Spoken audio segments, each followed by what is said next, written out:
Hi, welcome to Story Time with Gigi. Today we're reading a classic story called Paul Bunyan. Have you ever heard of this story? I like it. A long time ago, there was a baby so big that it took not one, but 5 storks to deliver him to his parents. The arrival of the big baby caused quite a stir in the small coastal Maine town, for no one had ever seen a baby of such an epic size before. The baby's proud parents named him Paul Bunyan. Now, it is true that babies grow quickly, but Paul grew faster than any baby. He was always hungry and he ate a huge amount of food. After just 1 week, Paul was so large that he was already wearing his father's clothes.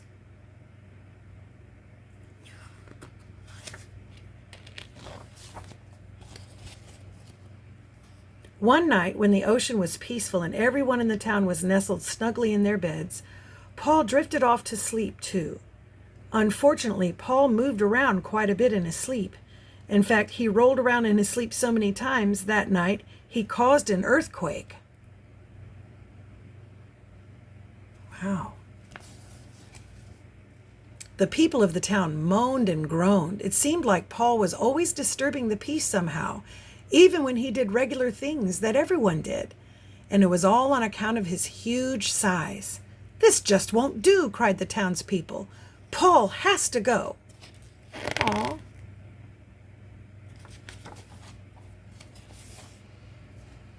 Paul had grown to be so big that his parents didn't know what to do with him. And so Paul's parents gathered up their things and took Paul deep into the woods. And that is where Paul grew up. From a young age, Paul could do many things that boys his age didn't or couldn't do very well. One of these things was wielding an axe. Because of his unusually large size, cutting down trees was easy for Paul. With one swift chop, he could take out several trees at once. By the time Paul was about 20, he had the strength of 50 men. He grew restless and decided that it was time to move west and seek new adventure. He said goodbye to his parents, and with his axe over his shoulder, he set off on his own. As Paul continued west, he encountered the most terrible snowstorm anyone had witnessed in ages. A dreadful chill crept across the land, and Paul found it harder and harder to carry on. Paul trudged along through the swirling snow, so thick he could hardly see. He found shelter in a spot of the woods where the trees were thick and built a fire. As he warmed himself by the fire, he heard a strange cry, "Ma! Ma!"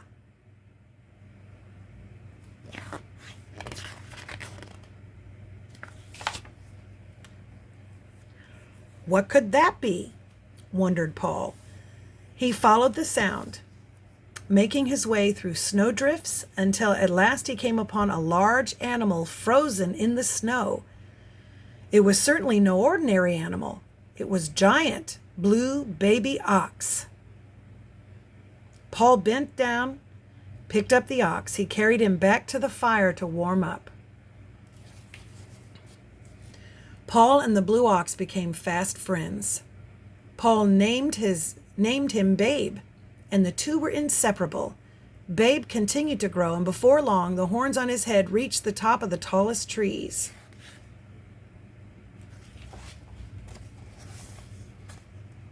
One day, Paul cut down trees with his trusty axe for the people in a nearby town.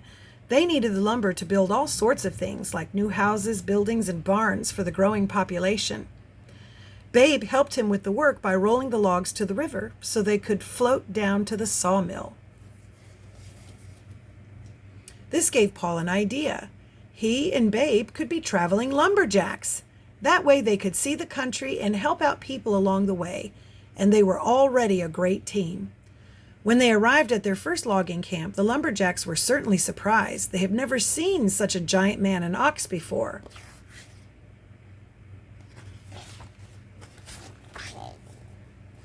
At first, people were afraid because Paul and Babe were so large, But as they moved from forest to forest and from town to town, the gentle giants became the most famous lumberjack team in the land. Everywhere they went, they performed good deeds and helped people along the way. One time, Paul caught hundreds of fish with his bare hands and delivered them all to the cook at a local lumber camp. Everyone was so pleased. The fish fed the lumberjacks for weeks.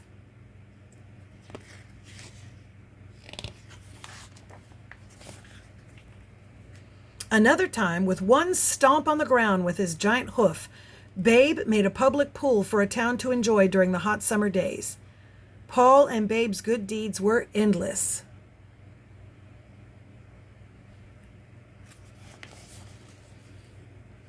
As they neared the end of their traveling days, Babe grew tired and thirsty, so Paul dug out the Great Lakes to provide him with drinking water.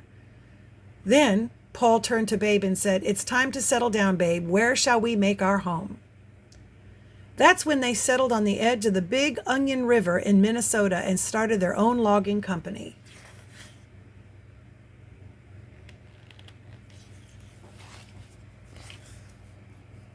Paul spread the word that they were looking for lumberjacks to work at the logging camp. Thousands of men traveled from far and wide for the chance to work with Paul and Babe. Paul hired hundreds of lumberjacks, but the men he liked to work with the best were the biggest and strongest of the bunch.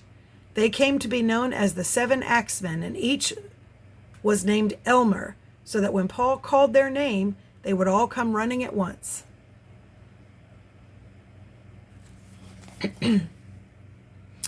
Lucy, the purple cow, produced all the camp's dairy products. The camp's cook, Sourdough Sam, used her milk, among other ingredients, to make his logging camp specialty, pancakes. The lumberjacks were very hungry men who could eat dozens of pancakes in just one setting.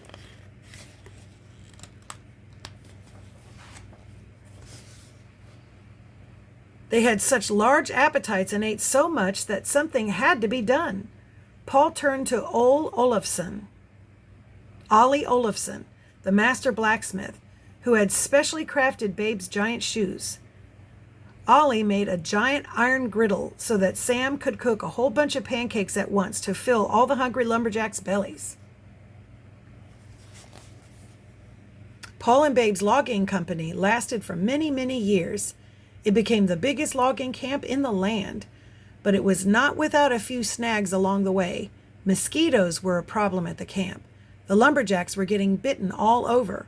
Paul had to do something. Paul thought that a good solution would be to bring in big bees to chase the mosquitoes away. But when the bees and the mosquitoes married each other, the problem only got worse.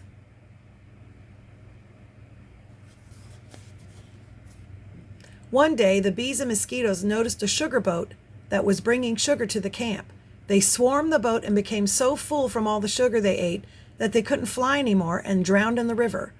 Paul managed to save 2 mosquitoes, who began to help the lumberjacks by drilling holes in the maple trees so that the lumberjacks could have maple syrup on their pancakes.